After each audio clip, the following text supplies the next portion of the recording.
Reporter breaking. നിയമസഭാ തെരഞ്ഞെടുപ്പിൽ ഒറ്റപ്പാലത്ത് NDA സ്ഥാനാർത്ഥിയായി മേജർ രവി എത്തുമെന്ന് സൂചന. മേജർ രവിയുടെ സിനിമാ രംഗത്തെ താരമൂല്യം നേട്ടമാകുമെന്നാണ് NDA നേതാക്കളുടെ വിലയിരുത്തൽ. മണ്ഡലത്തിലെ വിവിധ കേന്ദ്രങ്ങൾ മേജർ രവി സന്ദർശിച്ചിട്ടുണ്ട്. കഴിഞ്ഞ 2 നിയമസഭാ തെരഞ്ഞെടുപ്പുകളിലും 4 ലക്ഷത്തിലേറെ വോട്ട് നേടാനായതിന്റെ ആത്മവിശ്വാസത്തിലാണ് ഒറ്റപ്പാലത്ത് NDA. ഇക്ബാൽ അറയ്ക്കലുണ്ട് വിവരങ്ങളുമായി. ഇക്ബാൽ, അങ്ങനെ ഒറ്റപ്പാലത്ത് NDA സ്ഥാനാർത്ഥിയായിട്ട് മേജർ രവി ഇറങ്ങാൻ പോകുന്നു. ഒറ്റപ്പാലം സിനിമാ ചിത്രീകരണത്തിന്റെ തലസ്ഥാനമെന്നാണ് കേരളത്തിൽ അറിയപ്പെടുന്നത്.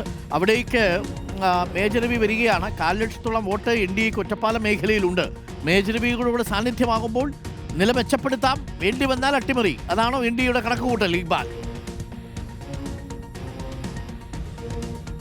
അരുൺകുമാർ, തീർച്ചയായും NDAയും BJPയും വലിയ പ്രതീക്ഷ വെക്കുന്ന പാലക്കാട് ജില്ലയിലെ ഒരു മണ്ഡലത്തിൽ ഒന്നാണ് ഒറ്റപ്പാലം. അവിടെ കഴിഞ്ഞ 2 തെരഞ്ഞെടുപ്പുകളിലും അവിടെ മത്സരിച്ചിരുന്ന P. വേണുഗോപാൽ, അദ്ദേഹം ഇപ്പോൾ BJPയുടെ ഒറ്റപ്പാലത്ത് അല്ലെങ്കിൽ വെസ്റ്റ് ജില്ലാ അധ്യക്ഷൻ കൂടിയാണ്. അദ്ദേഹം കഴിഞ്ഞ 2 തവണയും മികച്ച വോട്ട് തന്നെയാണ് അവിടെ നേടുകയും ചെയ്തത്. 25,000-ലധികം വോട്ടുകൾ ഒറ്റപ്പാലം പോലുള്ള അവിടെ CPMന്റെ ഉറച്ച മണ്ഡലമായിട്ടുള്ള മേഖലയിൽ BJP നേടിയിരുന്നു.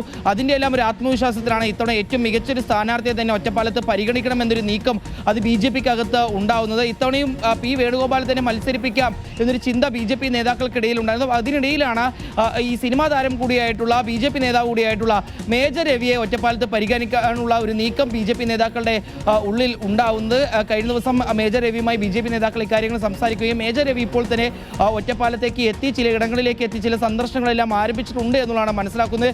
ഇക്കഴിഞ്ഞ പരിയാനംപറ്റ പൂരത്തിനിടയിലെല്ലാം മേജർ രവി അവിടേക്ക് എത്തിയ ദൃശ്യങ്ങളെല്ലാം പുറത്തു വരികയും ചെയ്തിരുന്നു. അങ്ങനെ മണ്ഡലത്തിൽ സജീവമായി തന്നെ നിൽക്കാനാണ് മേജർ രവിയുടെ തീരുമാനം. അങ്ങനെയാണെങ്കിൽ ഇനിയൊരു മാറ്റം ഉണ്ടാവില്ല. ഒറ്റപ്പാലത്ത് മേജർ രവി തന്നെയായിരിക്കും NDAയുടെ സ്ഥാനാർത്ഥി, BJPയുടെ സ്ഥാനാർത്ഥി എന്നുള്ളതാണ് ഇപ്പോൾ ഉറപ്പിച്ച് പറയാൻ വേണ്ടി സാധിക്കുന്നത്.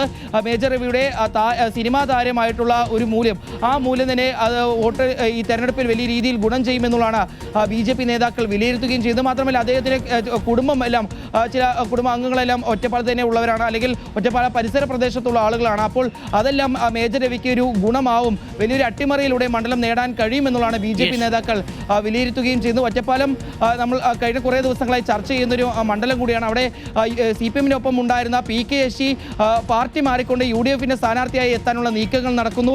CPM ആണെങ്കിൽ അവിടെ നിലവിലെ സിറ്റിംഗ് MLA തന്നെ പ്രേംകുമാർ തന്നെ തുടരാനുള്ള നീക്കമുണ്ട്. അങ്ങനെ വലിയ രീതിയിൽ ഒരു വലിയൊരു തെരഞ്ഞെടുപ്പ് തന്നെ നടക്കാൻ വേണ്ടി പോകുന്ന മണ്ഡലങ്ങളിൽ ഒന്നാണ് ഒറ്റപ്പാലം.